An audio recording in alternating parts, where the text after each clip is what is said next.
The courtroom buzzed with quiet anticipation as Judge Morrison settled into her chair. Before her stood two people who had once shared romantic dreams, but now faced each other across a legal divide.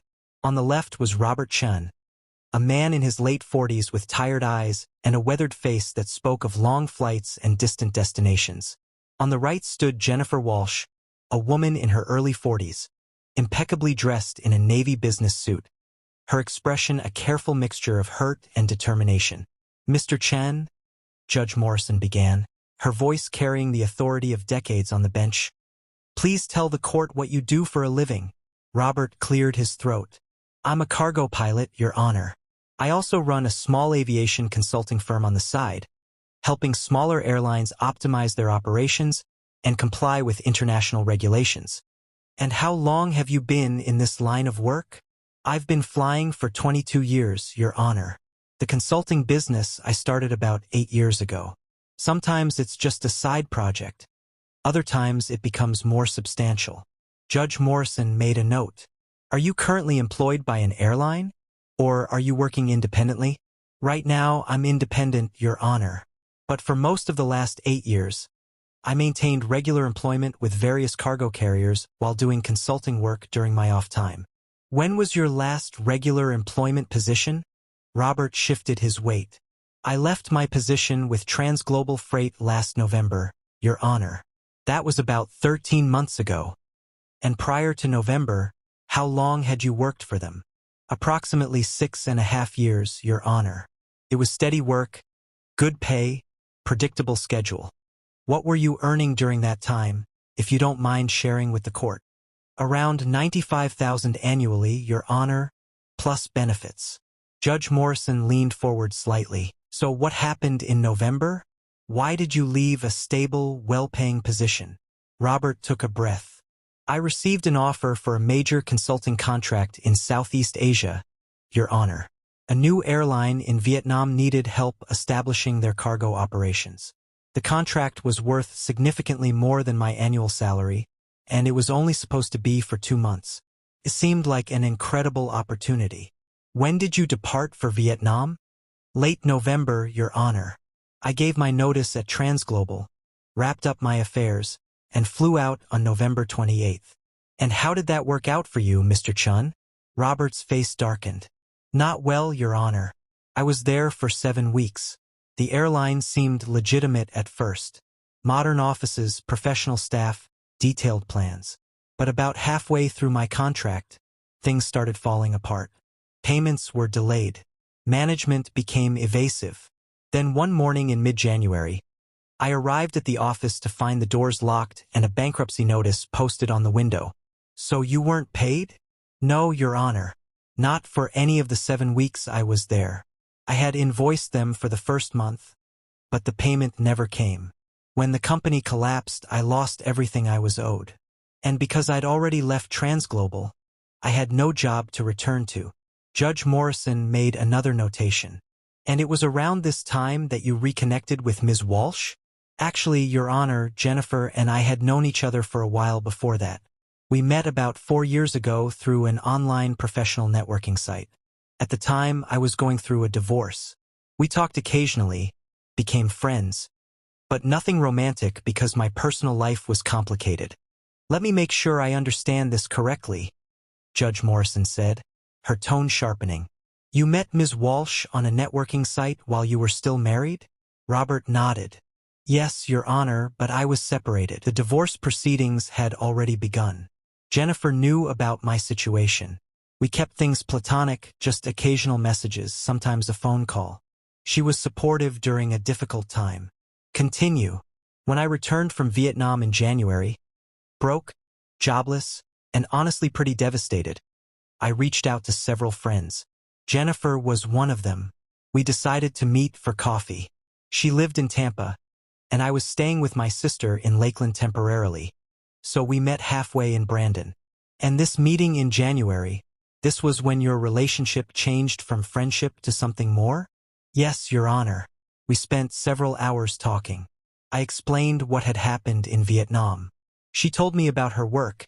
She's a real estate broker, and some challenges she was facing in her own life. There was a connection that hadn't been there before, or maybe it had always been there but circumstances were different now. Judge Morrison turned to Jennifer Walsh. Ms. Walsh, is Mr. Chen's description of your initial meeting and friendship accurate? Jennifer nodded. Mostly, Your Honor. We did meet online about 4 years ago. I knew he was going through a divorce. We stayed in touch as friends. When he contacted me after returning from Vietnam, I could tell he was in a bad place emotionally and financially. What did you do for a living at that time, Ms. Walsh? I'm a licensed real estate broker, Your Honor. I've been in the business for 12 years. I specialize in commercial properties in the Tampa Bay area. And how was your business doing in January of last year? It was doing well, Your Honor. I had just closed on a significant commercial property sale the month before. Financially, I was in a comfortable position. Judge Morrison turned back to Robert. Mr. Chen, after this initial meeting in Brandon, how did your relationship with Ms. Walsh progress? We started seeing each other regularly, Your Honor. 2 or 3 times a week, we'd meet somewhere between Tampa and Lakeland. Sometimes she'd come to Lakeland. A few times I drove to Tampa. We'd have dinner, go to movies, take walks along the waterfront. It felt natural, comfortable. During this time, were you looking for work? Constantly, Your Honor. I was applying to every cargo airline I could find. I was also trying to drum up consulting work, but my reputation had taken a hit. Word travels fast in the aviation industry. People knew I'd been associated with the Vietnamese airline that collapsed, even though it wasn't my fault. It made finding new contracts difficult. Were you receiving any income at all? Unemployment benefits, Your Honor. That was it. About $350 a week. It wasn't much, but it kept me from being completely destitute. And how did Ms. Walsh respond to your financial situation? Robert glanced at Jennifer before answering. She was understanding, Your Honor. She never made me feel bad about it. When we'd go out, she'd often insist on paying. She said she didn't mind, that she knew I'd do the same for her if situations were reversed. Judge Morrison made another note. Let's talk about March. That's when Ms. Walsh transferred money into your account. Correct. Yes, Your Honor. I want you to walk me through exactly how that came about. What were the circumstances? Robert took a deep breath. It was early March. We'd been together for about 6 weeks at that point. I had been doing well with managing my limited finances, but then several things hit at once. My car needed major repairs, the transmission was failing. My daughter, she's 29 and lives in Orlando. She needed help with medical bills after a minor surgery, and I had to pay for recertification courses to maintain my pilot's license. All of this came to about $4,000, and I didn't have it. What did you do? I was panicking, Your Honor. I considered taking out a payday loan, but the interest rates were predatory. I thought about asking my sister for help, but she'd already been letting me stay with her rent-free. I felt like I'd burned through everyone's goodwill. Did you ask Ms. Walsh for money? Not directly, Your Honor. We were having dinner at her apartment in Tampa. I was stressed, probably not great company. She asked what was wrong, and I told her about everything that was piling up. I wasn't asking for help. I was just venting to someone I trusted. And what was her response? She thought about it for a moment, then said she could help. She said she had savings she wasn't using, and she could transfer some money to me to help cover these expenses. Judge Morrison turned to Jennifer. Ms. Walsh, is that an accurate description of how this conversation went? Jennifer hesitated. Partially, Your Honor. Robert did tell me about his financial problems, but there's more to it than that. Please explain. Your Honor, by this point, we'd been seeing each other for over a month. We'd talked about future plans. Robert had told me he loved me. We discussed the possibility of moving in together once he got back on his feet financially. I saw this as an investment in our future together. An investment or a loan? That's the question, isn't it, Your Honor? At the time, Robert was very specific. He said he would pay me back once he found work. He said it would be a short-term loan, maybe a couple of months at most. He was confident he'd land a position soon. Judge Morrison looked at Robert. Is that accurate? Did you promise to repay her? Robert nodded slowly. Yes, Your Honor, I did. I fully intended to pay her back. I believed I would find work quickly. I had years of experience, good credentials. I didn't think it would take as long as it did. How much did Ms. Walsh transfer to you? $6,500, Your Honor. And this was in March of last year? Yes, Your Honor. March 18th, to be specific. Judge Morrison reviewed the documents before her. Ms. Walsh has provided bank records showing a transfer of $6,500 from her account to an account in Mr. Chen's name on March 18th. Mr. Chen, do you dispute that this transfer occurred? No, Your Honor. I don't dispute it. What did you use the money for? Exactly what I told Jennifer I would, Your Honor. $2,200 for the car repairs. $1,500 to help my daughter with her medical bills. $800 for the recertification courses. And the rest went to paying down some credit card debt I'd accumulated. And then what happened with your relationship? Robert's expression grew somber. Things were good for a while, Your Honor. April and May went well. I was still looking for work, sending out resumes, going to interviews. Jennifer and I continued seeing each other regularly. But by June, tensions started building. What kind of tensions? Money tensions, Your Honor. Jennifer started asking about when I'd be able to pay her back. I understood her concern, but I still didn't have steady income. I'd picked up a few small consulting gigs, nothing substantial, but unemployment benefits and the occasional consulting fee weren't enough to both live on and repay a $6,500 loan. Judge Morrison turned back to Jennifer. Ms. Walsh, Mr. Chen says tensions developed over money. Is that accurate? Jennifer's composed demeanor cracked slightly. Your Honor, it wasn't just about the money. It was about broken promises.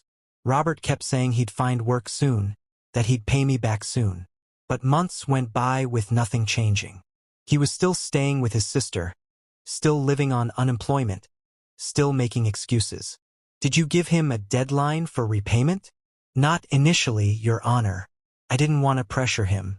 I cared about him. But by July, I realized I needed that money. I had my own expenses, my own business investments to make. I told him I needed at least half of it back by the end of August. And did he pay you back in August? No, Your Honor. He gave me $500. $500 out of $6,500. That's when I knew something was seriously wrong. Judge Morrison looked at Robert. Why were you only able to pay back $500 after 5 months? Robert's frustration was evident in his voice. Your Honor, I was trying. I really was. But the job market was brutal. Every airline wanted younger pilots, people they could pay less. My age worked against me. The consulting work was sporadic. I'd get a week-long project here, a few days there, but nothing sustainable. The $500 was everything I could spare after covering basic expenses. Did your relationship continue after August? Barely, Your Honor. Jennifer was angry, and I don't blame her. We went from seeing each other several times a week to maybe once every 2 weeks. The conversations became tense. Every time we talked, it ended up being about money. Jennifer interjected. Because you owed me money, Your Honor, and you weren't making any real effort to pay it back. Judge Morrison raised her hand. Ms. Walsh, you'll have your chance to speak. Mr. Chen, when did the relationship end? September, Your Honor. Mid-September. We had a big argument after I told her I still couldn't pay her back. She said I'd used her, that I'd taken advantage of her feelings for me. I said that wasn't true, that I genuinely cared about her and fully intended to repay her. But the trust was gone. We agreed to go our separate ways. And since September of last year, have you made any additional payments to Ms. Walsh? Robert looked down. No, Your Honor. Why not? Honestly, Your Honor? Pride, anger, hurt feelings. After we broke up, I felt like she'd thrown away our relationship over money. I know I owed her. I still do. But the way things ended made me not want to have any contact with her. Judge Morrison leaned back in her chair. Mr. Chen, what is your current financial situation? It's improved significantly, Your Honor. In November, about 2 months after Jennifer and I broke up, I finally landed a position with Pacific Air Cargo. I'm based in Seattle now. The salary is $82,000 a year. I've been working there for 13 months now. So you've been employed at a decent salary for over a year, and you haven't paid Ms. Walsh anything? No, Your Honor. I know how that sounds. How it sounds is that you've had the means to repay at least part of this debt for over a year and chose not to. Is there any reason you haven't sent her payments? Robert struggled for words. At first, I was trying to get my own finances in order, Your Honor. I had to pay my sister back rent for the months I stayed with her. I had credit card debt to address. I had to relocate to Seattle, which required first and last month's rent plus security deposit. It wasn't until about 6 months ago that I felt financially stable. And in those 6 months, why haven't you contacted Ms. Walsh about repayment? Because I wasn't ready to face her, Your Honor. I know that's not a legal excuse, but emotionally, I wasn't ready. Judge Morrison turned to Jennifer. Ms. Walsh, you're suing for the full $6,500? Yes, Your Honor. Do you have documentation of the transfer? I do, Your Honor. Jennifer handed over several pages. Bank statement showing the transfer, text messages from Robert acknowledging the loan, and emails where he promised repayment. Judge Morrison reviewed the documents carefully. Mr. Chen, do you dispute any of these communications? No, Your Honor. Those are genuine. I did promise to pay her back. I did acknowledge it was a loan. Then explain to me why you believe you shouldn't pay this money back. I'm not saying I shouldn't pay it back, Your Honor. I'm saying the circumstances were different than she's presenting. Jennifer is making it sound like I manipulated her, like I targeted her for money. That's not what happened. We were in a genuine relationship. She offered to help me. I accepted that help gratefully and with every intention of repaying her once I was back on my feet. But you haven't repaid her. No, Your Honor, I haven't. And I acknowledge that's wrong. But I'm asking the court to consider that this was a relationship that fell apart, not a con job. The money became a wedge between us, but it wasn't the foundation of our relationship. Jennifer spoke up again. Your Honor, may I say something? Go ahead, Ms. Walsh. Robert wants to paint this as a complicated relationship issue, but it's actually very simple. I loaned him money. He promised to pay it back. He hasn't paid it back. Now he has the means to pay it back, but he's choosing not to. That's not about hurt feelings or pride. That's about failing to honor an obligation. Judge Morrison was quiet for a long moment, reviewing all the documents before her. Finally, she looked up. This case presents issues that are both legally straightforward and emotionally complex. Let me address the legal aspects first. Mr. Chen, you received $6,500 from Ms. Walsh. You acknowledged in writing that this was a loan. You promised in writing that you would repay her. These facts are not in dispute. Therefore, legally speaking, you owe Ms. Walsh $6,500. The question becomes whether there are any valid defenses to this debt. You've suggested that the nature of your relationship somehow changes the obligation. It doesn't. A loan between romantic partners is still a loan. You've suggested that your initial financial hardship excuses non-payment. It doesn't, particularly since you've been gainfully employed for over a year. What troubles me most, Mr. Chen, is not the initial failure to repay. Financial circumstances can make that difficult. What troubles me is that you've had the means to begin repayment for months now and have chosen not to do so out of what you yourself describe as pride and hurt feelings. That's not a legal defense. That's simply avoiding an obligation. However, I want to address something that Ms. Walsh said. She stated that you used her, that this was manipulation. Mr. Chen, was this relationship genuine? Or was it primarily about accessing Ms. Walsh's financial resources? Robert looked directly at the judge. It was genuine, Your Honor. I cared deeply about Jennifer. I still do, in many ways, despite how things ended. I never entered this relationship thinking about her money. The financial help came later, after we'd already developed real feelings for each other. Judge Morrison nodded. I believe you, Mr. Chen. Nothing in the evidence suggests this was a calculated scheme. But intent doesn't change obligation. You borrowed money. You must repay it. Here is my judgment. Mr. Chen, You owe Ms. Walsh $6,500. However, I'm going to structure this debt in a way that acknowledges both the legal obligation and the human elements of this situation.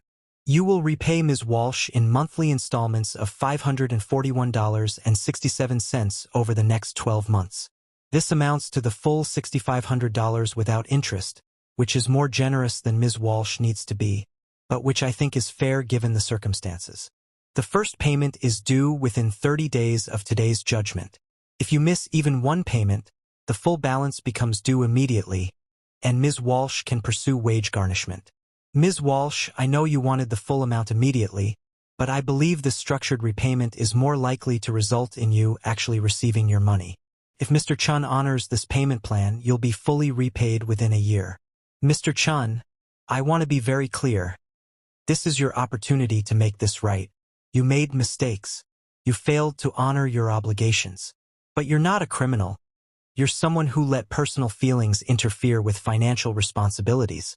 Don't make that mistake again. Pay what you owe. I'm also going to say something that's not legally relevant, but which I think both of you need to hear. You had something real. The evidence suggests you genuinely cared for each other. Money destroyed that. Let this be a lesson about the importance of keeping financial matters clear and documented, especially in romantic relationships. Is there anything either of you would like to add before I make this judgment official? Robert spoke first. Your Honor, I accept your judgment. I will make the payments. And Jennifer, I'm sorry. I should have handled this differently. Jennifer was quiet for a moment, then nodded. I just want what I'm owed, Your Honor. Thank you for ruling fairly. 3 months after the court judgment, Robert Chen sent his third payment to Jennifer Walsh, $541.67, exactly as ordered. With each check, he included no note, no explanation, just the payment. Jennifer deposited each check promptly, also without comment. She'd moved on with her life, focusing on her real estate business and occasionally dating, though she'd grown more cautious about mixing romance with financial matters. By the time Robert made his 12th and final payment, 13 months after the judgment, both had largely healed from the wounds of their failed relationship. Robert had even met someone new in Seattle, a school teacher who knew nothing of aviation or international consulting, which he found refreshingly uncomplicated. On the day Jennifer received the final check, she sat in her Tampa office and did the math. $6,500 repaid over a year. She'd broken even financially, but the emotional cost had been higher. Still, there was something satisfying about the closure, about seeing a debt, both financial and moral, fully paid. She filed the canceled checks away in a folder labeled Robert, closed, and never looked at them again. Robert, for his part, felt a weight lift when he mailed that final check. He'd done what he promised, even if it took much longer than it should have. The lesson had been expensive, both in dollars and in lost love, but he'd learned it. Neither ever contacted the other again. The end.